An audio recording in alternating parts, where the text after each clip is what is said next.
کیونکہ اکثر لوگ جہنم میں زبان کی وجہ سے جاتے ہیں، کیونکہ زبان سے ہی اکثر گناہ ہوتے ہیں۔ زیادہ زبان استعمال کرو گے پھسلے گی، اس لیے حضرت ابو بکر صدیق کبھی کبھی کان میں مسواک لگاتے تھے۔ یہ مسواک، نماز کا ٹائم ہوا، مسواک کیا، پھر کان میں لگا لیا۔ اس مسواک کو ایک بار اپنے داہنے ہاتھ میں پکڑے اور زبان کھینچ رہے تھے ایسے، اور مسواک زبان پہ مار رہے تھے ایسے۔ حضرت عمر نے کہا یہ کیا کر رہے ہو؟ کہا اس زبان کو سزا دے رہا ہوں۔ کہا کس بات کی؟ یہی زیادہ بولتی ہے، اس کو اوقات میں رکھ رہا ہوں، اس کو بتا رہا ہوں دیکھ اگر زیادہ بولنے کا کام تو نے کیا تو تیری پٹائی لگے گی اس مسواک سے۔ ایسا میں اس لیے کر رہا ہوں تاکہ زبان ہماری کنٹرول میں رہے، کیونکہ اکثر لوگ جہنم میں زبان کی وجہ سے جاتے ہیں۔ یہی وجہ تھی کہ اللہ کے نبی صلی اللہ علیہ وسلم نے جنت میں جانے والے لوگوں کی جب ایک لسٹ تیار کی تو ان نوجوانوں کو نہیں بھولا، فرمایا آئے نوجوانوں تم مجھے دو چیزوں کی ضمانت دو، تم مجھے دو چیزوں کی ضمانت دو، میں تمہیں جنت کی ضمانت دیتا ہوں۔ من یضمن لی، کون ہے جو مجھے دو چیزوں کی ضمانت دیتا ہے؟ تم مجھے دو چیزوں کی گارنٹی دو، میں تمہیں جنت کی گارنٹی دیتا ہوں۔ صحابہ نے پوچھا اللہ کے نبی وہ دو چیزیں کیا ہیں؟ آپ نے فرمایا الفم والفرج، ایک منہ، ایک زبان، اور دوسری شرمگاہ یعنی زنا کاری۔ تم مجھے ان دو چیزوں کی ضمانت دے دو کہ میں زبان سے جو بھی بولوں گا سچ بولوں گا، کبھی جھوٹ نہیں بولوں گا، کبھی کسی کی غیبت نہیں کروں گا، کبھی کسی کی برائی نہیں کروں گا، کبھی کسی کی چغلی نہیں کروں گا، کبھی کسی کو تکلیف نہیں پہنچاؤں گا، اور دوسری اس بات کی گارنٹی دے دو کہ میں کسی کی ماں بہن بیٹی پر غلط نظر نہیں ڈالوں گا اور اس کو کبھی غلط نظر سے نہیں دیکھوں گا، زنا نہیں کروں گا۔ تم اپنی ان دو چیزوں کی ضمانت دے دو، جو مجھے ان دو چیزوں کی ضمانت دے گا میں اس کو جنت کی ضمانت دیتا ہوں، یعنی وہ میرے ساتھ جنت کے اندر جائے گا۔ زبان کی وجہ سے اکثر لوگ جہنم میں جاتے ہیں، اور دوسری شرمگاہ زناکاری کی وجہ سے جہنم کا شکار ہوتے ہیں لوگ۔ تو میرے پیارے ساتھیوں، اللہ کے رسول بہت کم بولا کرتے تھے، اور کم بولنے کا حکم بھی دیا کرتے تھے کہ لوگوں ضرورت کے تحت بس بولو، زیادہ مت بولو۔ بہو بھاشتا، مستقبل کی باتیں بتائیں گے، اس میں کوئی شک نہیں کہ اللہ کے نبی نے بھوشیہ کی بہت سی باتیں بتائیں، مستقبل کی بہت سی باتیں بتائیں، قرب قیامت ایسا ہوگا، ایسا ہوگا، ایسا ہوگا، لیکن آپ نے اپنی طرف سے کچھ نہیں بتایا۔ ما ينطق عن الهوى ان هو الا وحی یوحى، میرے نبی اپنی طرف سے کچھ نہیں بولتے، وہ جو کچھ بھی بولتے ہیں اللہ رب العالمین کی طرف سے وحی کے آ جانے کے بعد۔ لیکن مستقبل کی باتیں بتائیں، یہ بات ٹھیک ہے نہیں؟ دیکھیے اللہ کے نبی نے 1400 سال پہلے فیوچر کی یہ بات بتائی تھی جو آج حرف بحرف ثابت ہو رہی ہے۔ نساء کاسیات عاریات ممیلات ومائلات، ایک ایسا زمانہ آ جائے گا، ایک ایسا زمانہ آ جائے گا کہ تم دیکھو گے لوگوں کو، تم دیکھو گے عورتوں کو، تم دیکھو گے لیڈیز کو، تم دیکھو گے خواتین کو، تم عورتوں کو دیکھو گے کاسیات، دیکھنے میں تو وہ کپڑے پہنے ہوئے دکھائی دیں گی، بظاہر تو ان کے جسم پر کپڑا ہوگا، عاریات، لیکن حقیقت میں وہ برہنہ ہوں گی، حقیقت میں وہ ننگی ہوں گی۔ کپڑا تو پہنیں گی لیکن کپڑا پہننے کے باوجود وہ ننگی ہوں گی، وہ برہنہ ہوں گی۔ آج ان کے کپڑے دیکھ لو، چھوڑیے شادیوں کا حال، جلسے میں آنے والیوں کو دیکھ لو، عید اور بقرعید کے دن عورتوں کے پہناوے دیکھ لو، اور اپنی جوان بچیوں کو دیکھ لو جن کی عمر 10 سال سے بڑی ہے۔ یاد رکھیے گا 10 سال سے بڑی لڑکی کے اوپر پردہ فرض ہو جاتا ہے۔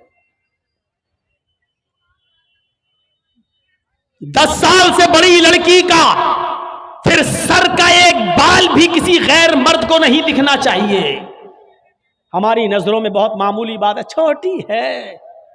اللہ کے رسول نے فرمایا تھا جب تمہارا بیٹا 7 سال کا ہو تو اس کو نماز کا حکم دو، اور 10 سال کا ہو تو نماز کے لیے زبردستی کرو، نہ پڑھے تو اس کو مارو پیٹو۔ 10 سال کے بعد قرآن و حدیث کے سارے احکام نافذ ہو جاتے ہیں۔ آج کل 10-11 سال کی لڑکیاں بالغ ہو رہی ہیں، ٹی ویوں پر سیریل ایسے آ رہے ہیں، موبائلوں میں ایسی واہیات چیزیں یوٹیوب وغیرہ پر فیس بک پر آ رہی ہیں کہ ان کو دیکھ کر ہماری لڑکیاں جو کبھی 16-17 سال میں بالغ ہوتی تھیں آج 11-12 سال کی عمر میں بالغ ہونے لگی ہیں. اور یعنیت پھیل چکی ہے، شرم و حیا طاق پر رکھی جا چکی ہے. ورنہ تصور کیجئے ایک کپڑا جو جسم سے چپکا ہو، آپ کے پیروں سے چپکا ہوا ہو، اور وہ کپڑا آپ کے گھٹنے اور ران سے ہوتے ہوئے آپ کی کمر تک آئے، جس کو آپ لیگی کہیں، اور اس کے اوپر ایک کرتی پہن لی جائے اور اس طریقے سے مارکیٹ میں بازار میں شاپنگ کی جائے، ایسی عورت کو آپ کی نظر میں فیشن پرست کہا جا سکتا ہے. لیکن محمد الرسول اللہ کی نظر میں یہ لڑکی، یہ عورت ننگی ہے، ننگی ہے، ننگی ہے.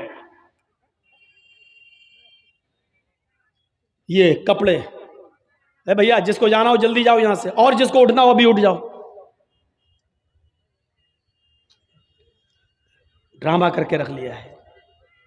اور بھی ابھی جس کو جانا ہو چلے جاؤ، ابھی بعد میں نہیں اٹھنے دوں گا، چاہے پیشاب یہی نکل جائے. جائیے ابھی نکل جائیے جس کو جانا ہو. عاریات ہماری نظروں میں فیشن پرست ہیں، لیکن اللہ کے رسول نے ایسی عورتوں کو کیا کہا؟ ننگی. میں نے نہیں کہا. پوچھو ان علماء سے عاریات کا مطلب کیا ہوتا ہے. کاسیات کپڑے پہنیں گی، عاریات لیکن ننگی ہوں گی. ایسی عورتوں کے بارے میں کہا ہے ننگی ہوں گی. یہ ہاف آستینوں کے کپڑے یہاں چل رہے ہیں، یہ کھلا ہوا ہے. ساڑیاں چل رہی تو ایسی کہ یہاں تک کا بلاؤز پہنے ہوئے ہیں، یہ کھلا ہے، پیٹ کھلا ہوا ہے.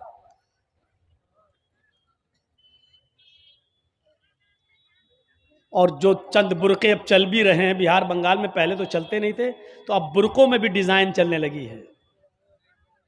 کڑے ہوئے برقعے، ڈیزائن دار برقعے.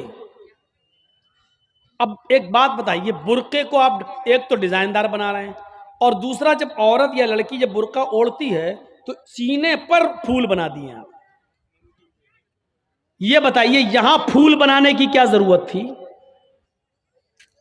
جب وہ پہنتی ہے تو پھول سینے پر، اور وہ لڑکی نے یہ برقع خریدا کیوں؟ اس کا مطلب کیا ہے کہ وہ بھی اس لیے خرید رہی ہے تاکہ میرے پھولوں پر نظر. یہ سننا پڑے گا، تمہیں نہیں تمہارے باپ کو بھی سننا پڑے گا. جب تک میں اس کرسی پر ہوں، یہ اتھارٹی، یہ پاور مجھے اسلام نے دیا ہے، سننا پڑے گا. کیوں خریدا ہے اس نے یہ برقع؟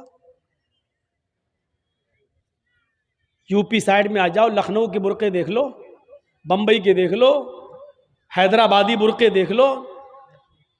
قسم خدا کی اب برقعے نہیں رہ گئے. اب 60 سال کی بڈھی بھی اوڑھ لے تو ایسا لگتا ہے جیسے وہ 18 سال کی لڑکی جا رہی ہے. یہ برقعے ایک بار سچا واقعہ ہے. 60 65 70 سال کی بڑھیا ایسا ہی برقع اوڑھ کے چہرہ چھپا کے جا رہی تھی دھیرے دھیرے. بھائی بڈھی تھی، وہ دھیرے دھیرے چل رہی تھی، تو ایک لڑکا اس کا پیچھا کرنے لگا. 20-22 سال کا لڑکا اس بڈھی کا پیچھا کرنے لگا، کیونکہ جو سوچنے لگا برقع اتنا خوبصورت ہے تو برقعے کے اندر کتنا خوبصورت مال ہوگا، برقعے والی کیسی ہوگی. اس کا پیچھا کرنے لگا. بڑھیا دھیرے دھیرے چل رہی، لڑکا سمجھ رہا مجھے لفٹ دے رہی، میری وجہ سے دھیرے دھیرے چل رہی، جبکہ وہ اپنی کمزوری کی وجہ سے دھیرے دھیرے چل رہی. بڑھیا سمجھ گئی کہ لڑکا میرا پیچھا کر رہا ہے، تو تھوڑی دور چلنے کے بعد اس نے اپنا نقاب کھولا اور اپنی تتلاتی زبان میں بولی، بیٹا. لڑکے کا تو موڈ خراب ہو گیا، کم بخت میرا تو معاملہ ہی گڑبڑ ہو گیا. بیٹا تو میرا پیچھا کیوں کر رہا ہے؟ میں تو تیری اماں کی عمر کی ہوں. لڑکے کو بھی غصہ آ گیا، کہتی بات میں اپنے لیے نہیں اپنے ابا کے لیے ڈھونڈ رہا ہوں. اب 60 65 70 سال کی بوڑھیوں کو ایسے خوبصورت برقعے پہننے کی کیا ضرورت؟ برقعوں کا مقصد جو کبھی تھا पर्दा, लेकिन आज उनका मकसद भी वो नहीं रह गया। अल्लाह के नबी के ज़माने में एक सहाबी अल्लाह के नबी के पास आती हैं, मुस्नद अहमद की सही रिवायत, जिनकी चादर कपड़े से नीचे, टखने से नीचे, चप्पल से नीचे ज़मीन की मिट्टी उड़ाती हुई आती है और कहती, अल्लाह के रसूल मैं इस चादर को ओढ़कर नमाज पढ़ने जाती हूँ। आपने कहा चादर इतनी नीची होनी चाहिए। उसने कहा अल्लाह के नबी कभी कभी जमीन पर पेशाब और पायखाना पड़ा होता है, गंदगी पड़ी होती है, तो क्या मैं थोड़ी सी ऊपर करके पायखाना गंदगी को क्रॉस करके आगे निकल जाऊं? आपने कहा नहीं, दाएं से निकल जा, बाएं से निकल जा। कहने लगी दाएं भी मर्द बैठे होते हैं, बाएं भी मर्द बैठे होते हैं, मुझे उसी गंदगी के ऊपर से निकलना है। अल्लाह के रसूल इजाजत दे दीजिए, मैं थोड़ा सा ऊपर कर लूं और निकल जाऊं, उसके बाद नीचे कर लूंगा। जब गंदगी को क्रॉस कर लूंगी तो चादर में नीचे कर लूंगी। अल्लाह के नबी कहते हैं अगर मर्द दाएं बैठे हैं, बाएं बैठे हैं, तो तू उसी गंदगी के ऊपर से निकल जा। कहने लगी अल्लाह के रसूल वो गंदगी मेरी चादर में लग जाएगी, आप मुझे ऊपर उठाने की इजाजत नहीं दे रहे हैं, टखने से ऊपर, चप्पल से ऊपर चादर उठाने की इजाजत क्यों नहीं दे देते? आपने कहा नहीं, चादर उठाने की इजाजत, चप्पल से भी ऊपर चादर उठाने की इजाजत नहीं दूंगा। कहा अल्लाह के रसूल फिर उस चादर में पेशाब और पायखाना लग जाएगा। आपने कहा लग जाने दे। कहने लगी हाय अल्लाह के रसूल उसी चादर को तो ओढ़कर मैं नमाज पढ़ती हूँ मस्जिद में। जब ऊपर औरतों का अलग इंतजाम होता है या पर्दे में औरतों का इंतजाम होता है तो मैं इसी चादर को ओढ़े ओढ़े नमाज पढ़ती हूँ। आपने कहा उसी चादर को ओढ़कर नमाज पढ़ ले। कहने लगी उसमें पेशाब और पायखाना लग जाएगा, क्या उसी और चादर को ओढ़कर नमाज पढ़ लूं? आपने फरमाया हाँ आए औरत, जब पेशाब और पायखाना तेरी चादर में लगेगा, जब तू आगे बढ़ेगी तो तेरी चादर जमीन पर पड़ी हुई मिट्टी से रगड़ खाएगी, क्योंकि तेरी चादर नीचे है। जब पेशाब और पायखाना उसमें भर जाएगा, जब तू आगे बढ़ेगी तो जमीन पर पड़ी हुई मिट्टी पर तेरी चादर रगड़ खाएगी, और जमीन पर पड़ी हुई मिट्टी से रगड़ने की वजह से जमीन की पाक मिट्टी तेरी चादर को पाक कर देगी। लेकिन तुझे चादर उठाने की इजाजत नहीं, उसी चादर में तू नमाज पढ़ ले। गंदगी लगती है तो लग जाने दे, आगे बढ़ेगी तो जमीन पर पड़ी हुई पाक मिट्टी तेरी चादर को पाक कर देगी। मेरे भाइयों, पेशाब और पायखाना देखकर भी अल्लाह के रसूल ने औरत को चादर उठाने की इजाजत नहीं दी। मेरी बहनों, तुम्हारे दिल कैसे गवारा कर लेते हैं। जलसों में भी चूड़ियां खरीदने के लिए, बैलून्स खरीदने के लिए, जलेबियां खरीदने के लिए तुम किस तरीके से लेडीज पिंडाल से निकलकर तुम बाजारों में घूम लेती हो। शर्म आनी चाहिए। तुम्हारे कलेजे और तुम्हारे दिल कैसे गवारा कर लेते हैं कि लड़के और लड़कियां एक जगह शॉपिंग करें, दुकानदारी करें, खरीदारी करें। ये तुम्हारे कलेजे, तुम्हारे ज़मीर कैसे गवारा कर लेते हैं। जबकि अल्लाह के नबी फरमाते हैं ला यखलुअन्न रजुलुम बिमरातिन इल्ला कान सालिसुहुम शैतान। कोई मर्द किसी औरत से तन्हाई में न मिले, कोई मर्द किसी औरत से अकेले में न मिले कि उसमें तीसरा शैतान होता है, उसमें तीसरा बहकाने वाला शैतान होता है। मेरे भाइयों, इस्लाम का कानून यही है, इस्लाम का निजाम यही है। एक औरत, उसका शौहर मर चुका है, औरत के पास बहुत ज्यादा पैसा है, वो हज करना जाना चाहती है, शौहर इंतकाल कर गया, अब औरत अकेले हज करने नहीं जा सकती है, जबकि मुस्तती है, साहिब इस्तिताअत है, हज करने जाना चाहती है, अच्छा काम करने जाना चाहती है। इस्लाम कहता है कि तेरा शौहर नहीं है तो भाई के साथ जा, भाई नहीं है तो बाप के साथ जा, बाप नहीं है तो बेटे के साथ जा, लेकिन किसी महरिम का होना जरूरी है, उसके साथ जा। चीख कर औरत कहती है कोई नहीं है, मेरे पास दौलत है। अल्लाह के नबी कहते हैं फिर दौलत संभाल कर अपने पास रख। अगर तेरा भाई नहीं है, बेटा नहीं है, शौहर नहीं है, बाप नहीं है, कोई महरिम नहीं है, तो तू अकेले हज करने नहीं जा सकती है। नहीं, अय अल्लाह के नबी, मेरा पड़ोस में बड़ा अच्छा नेक हाजी नमाजी नेक आदमी रहता है, मैं इसको भाई बना लेती हूँ, चली जाऊं। फरमाया नहीं नहीं, मुंह बोले भाई को भाई बनाकर उसके साथ तुम हज करने नहीं जा सकती हो, इसलिए कि अपने मुंह से किसी को भाई बोलने से वो तुम्हारा सगा भाई नहीं हो जाएगा, अपने मुंह से किसी को बेटा बोल देने से वो बेटा नहीं हो जाएगा। तुम किसी को बेटा बोल दो, भाई बोल दो, जो चाहो बोल दो, लेकिन इस्लाम ये कहता है कि उसके साथ भी औरत को इजाजत नहीं है कि वो हज करने जाए। अगर कोई नहीं है तो मत जाओ, लेकिन इस्लाम इस बात की इजाजत नहीं देता है कि तुम अकेले जाओ या किसी को बहन, किसी को भाई या बेटा बनाकर जाओ, इस बात की इजाजत नहीं देता।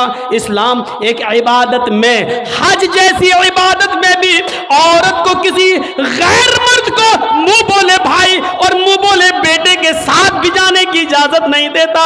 तो मेरे भाइयों, जब खाने काबा में जाने की इजाजत नहीं देता है, सफा मरवा की सई की इजाजत नहीं देता है, इतनी खूबसूरत इबादत की इजाजत नहीं देता है, तो बाजारों में अकेले घूमकर शॉपिंग करने की इजाजत कैसे देगा? फिर बाजार के अंदर औरत को अकेले जाने की इजाजत कैसे देगा? इतनी खूबसूरत इबादत करने की इजाजत नहीं देता है, इतनी खूबसूरत इबादत करने की इजाजत नहीं देता है, तो मेरे भाइयों फिर औरत को बाजारों में घूमने की इजाजत कैसे देगा? फिर बाजार में घूमने और बाजार में सैर व तफरीह की इजाजत कैसे देगा? हमारी माँ बहनों को इस बात को सोचना चाहिए, गौर करना चाहिए, संजीदगी से इसको लेना चाहिए। एक जमाना था, हजरत फातिमा कह रही हैं, आए अली मैं इतनी बीमार हूँ, इतनी बीमार हूँ, लगता नहीं कि इस बीमारी में मैं बच पाऊंगी। आए अली अगर मुझे कुछ हो जाए, अगर मेरा इंतकाल हो जाए, आए अली तो मुझे दिन के उजाले में दफनाने मत ले जाना, रात की तारीकी में ईशा की नमाज के बाद मुझे कब्रिस्तान में दफन करना। हजरत अली ने कहा, ऐ फातिमा ऐसा क्यों कह रही हो?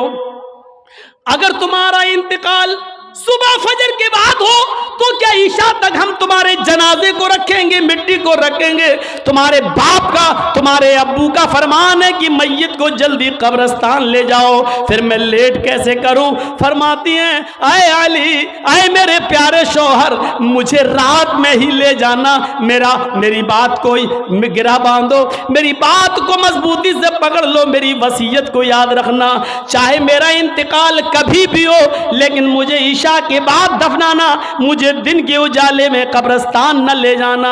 ऐ अली मैं नहीं चाहती हूँ कि मेरे मुर्दा जिस्म पर पड़े हुए कफन पर भी किसी गैर मर्द की नजर पड़े, मैं अपने कफन पर भी किसी गैर मर्द की नजर नहीं पड़ने देना चाहती हूँ। ऐ अली मुझे रात में ले जाना, दिन के उजाले में नहीं, मैं नहीं चाहती कि मेरे कफन पर भी किसी गैर मर्द की नजर पड़े। मेरे भाइयों, इंतकाल के बाद निकाह जायज नहीं है, इंतकाल के बाद शादी नहीं होती है, लेकिन इंतकाल के बाद भी अपने जिस्म को तो छोड़ो, अपने कफन को भी किसी गैर मर्द को देखने की इजाजत नहीं दे रही हैं। ये था हजरत फातिमा का पर्दा।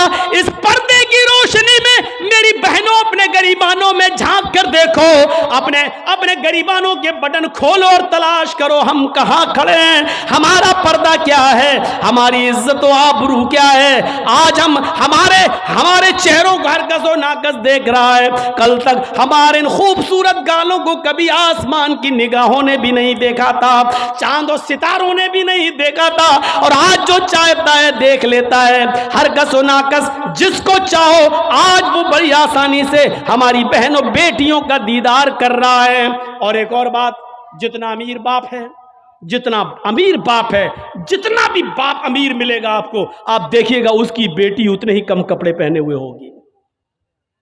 किस बात का अमीर है तू? काहे का अमीर है तू? अपनी बेटी को 5 मीटर का कपड़ा लाकर नहीं दे सकता है तो काहे का अमीर है तू? कंजूस और बखील बाप। अल्लाह ताला ने इन अमीरों को ऐसी सजा दी है, ऐसी सजा दी है, कल तक ये गरीबों की लड़कियों को डांस कराया करते थे, आज अल्लाह ताला ने इन अमीरों की लड़कियों के जिस्मों से कपड़े उतार कर उनको लोगों की नजरों को दीदार करने पर मजबूर कर दिया। आज इन अमीरों की लड़कियों के जिस्मों से कपड़े उतरवा कर आज गरीब इन लड़कियों को देख रहे हैं, उनका नजारा कर रहे हैं। آج امیروں کو اللہ نے یہ سزا دی ہے، آج وہ فیشن سمجھتے ہیں کہ میری بیٹی فیشنیبل کپڑے پہنے ہوئے ہیں۔ نہیں نہیں میرے بھائیوں، آپ اپنی بہنوں کے ذمہ دار ہیں۔